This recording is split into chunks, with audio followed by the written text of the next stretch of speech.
dans le débat lui-même, lorsqu'il a lieu après coup, c'est à nouveau extrêmement compliqué.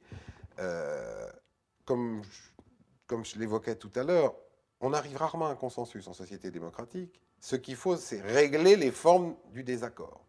C'est comment on va vivre avec du désaccord, qui fait que chacun puisse optimiser au mieux ce qu'il souhaite faire, sans que ça empiète trop sur les autres. Alors, il y a des moments, c'est très difficile. Les OGM, dans le contexte européen, c'est très difficile.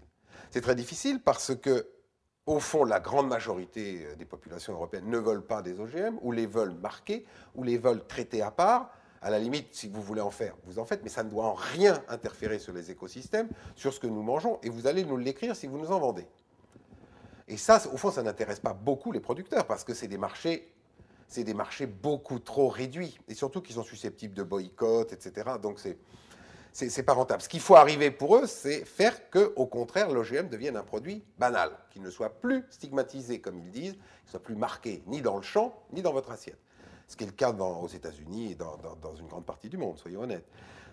Bon, moi, je pense personnellement que nous n'avons aucune raison d'accepter ça. Le marquage, après tout, n'est pas une infamie. Mais évidemment, ce à quoi on a affaire, c'est que l'ordre démocratique, il est en même temps mélangé à l'ordre économique. Il n'est jamais complètement séparé. Et que donc, dans cet ordre démocratique, certains ont plus de moyens ou de pouvoir que d'autres pour peser. Et on le voit bien chez les politiques. Sur toutes les affaires OGM en Europe, ils suivent parce qu'au fond, ils ne peuvent pas faire autrement. Ils sont quand même élus. C'est quand même la vertu de l'élection, c'est qu'elle évite que nos dirigeants puissent faire le contraire de ce qu'on veut. Mais si c'est massif, ils ne peuvent pas le faire. Mais au fond, ils prennent toujours toute une série de petites mesure par petite mesure, pour espérer qu'à terme, ce qu'ils voient comme une phobie injustifiée des populations cesse et qu'enfin on puisse le faire. Et la raison, c'est qu'eux, ils sont pris entre...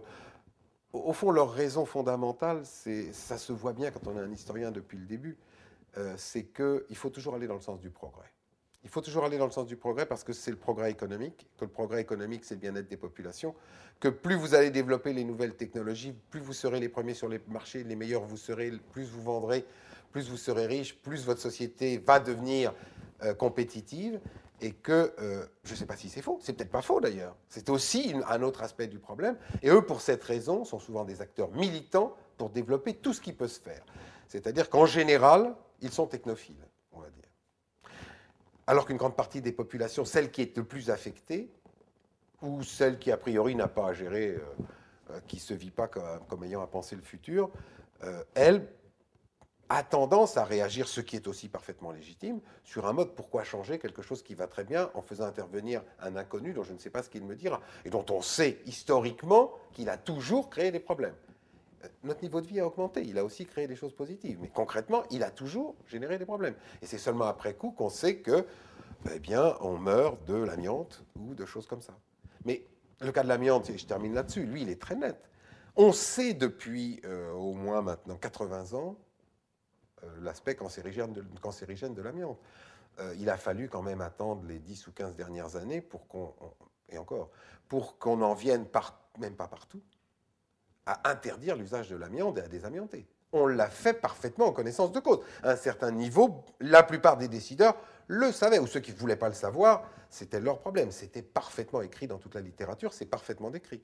Et d'ailleurs, aujourd'hui encore, au Canada, où ce n'est pas interdit, puisque le Canada est le grand producteur international de l'amiante, eh bien, ce n'est toujours pas interdit. Et là, on voit bien la contradiction dans laquelle est le Canada. C'est une industrie absolument florissante pour le Canada.